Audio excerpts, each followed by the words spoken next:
L'Union européenne s'oppose à l'alternative au backstop proposée par le Premier ministre britannique.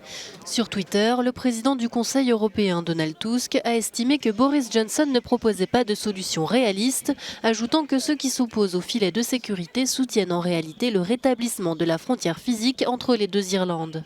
La Commission européenne considère elle aussi que la proposition du Premier ministre britannique est insuffisante.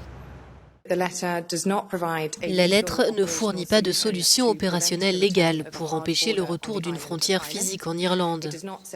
Elle n'évoque pas d'autres arrangements possibles et reconnaît même qu'il n'y a aucune garantie que de tels arrangements puissent être mis en place d'ici la fin de la période de transition.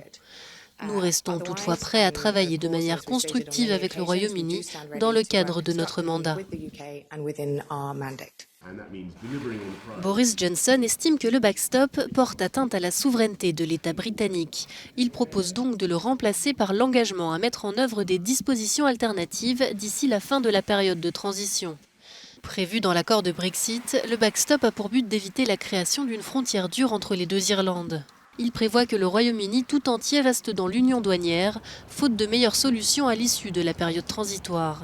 La possibilité d'un Brexit sans accord ravive en tout cas les tensions en Irlande.